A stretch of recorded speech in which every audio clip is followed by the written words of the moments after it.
કોંગ્રેસના આરોપોને દાંતીવાડા કૃષિ યુનિવર્સિટીના કુલપતિએ ફગાવ્યા છે। સુવિધા સંશોધન માટેના ફંડને ખોટી રીતે વાપર્યા હોવાના આરોપોને તેમણે ફગાવ્યા।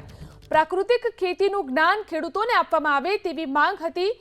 પ્રાકૃતિક ખેતીની તાલીમ આપવી એક ગૌરવની વાત છે તેવી પણ વાત કુલપતિ કરી રહ્યા છે। અમે દરેક ખેડૂતોને તાલીમ આપીએ છીએ અને આપતા રહીશું તેવું પણ કુલપતિએ જણાવ્યું।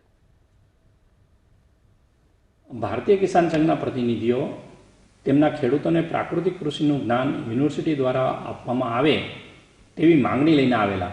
જ્યારે પ્રાકૃતિક કૃષિનું પ્રશિક્ષણ સમગ્ર દેશના ખેડૂતોને આપવાનું હોય અને તે માટે આપણી યુનિવર્સિટીની પસંદગી કરવામાં આવતી હોય તે માટે યુનિવર્સિટી માટે એક ગૌરવની બાબત કહી શકાય।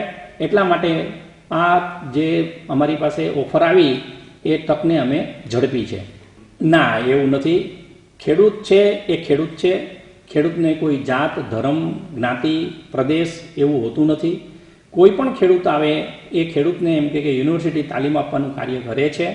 એટલે એ વાત જે છે એ કોઈ પણ ખેડૂત જો યુનિવર્સિટીમાં આવશે તો એને ગમે ત્યારે તાલીમ આપવામાં આવશે। તો આ પહેલા કોંગ્રેસે શું આરોપો લગાવ્યા હતા તે સાંભળીએ। આ પરિપત્ર કૃષિ યુનિવર્સિટીના કુલપતિશ્રીએ પોતાની ઉપર લાગેલા ભ્રષ્ટાચારની તપાસમાંથી બચવા માટે કર્યો એવો સ્પષ્ટ મારો આરોપ છે।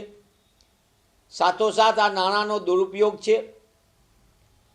કિસાન સંઘને આ રીતના નાણાં આપીને સેમિનારના નામે માત્ર ને માત્ર આરએસએસ ભાજપની વિચારસરણી ચલાવવાનો ખેલ છે।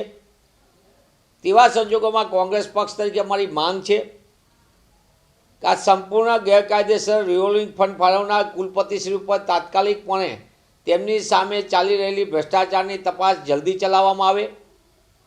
100 લાખ જેટલી રકમ જે ખેડૂતને ખેતીને અને યુનિવર્સિટીને શોધ સંશોધનમાં મજબૂત કરવા માટે રાખેલી એ રકમ ગેરકાયદેસર ફાળવણી કોના કહેવાથી કરવામાં આવે એની તપાસ કરવામાં આવે અને તાત્કાલિકપણે આરએસએસની સંસ્થા કિસાન સંઘના નામે આવા સેમિનારનું નામે જાહેર નાણાંનો દુરુપયોગ અને વેડફાટ ઉપર રોક લાગવી જોઈએ।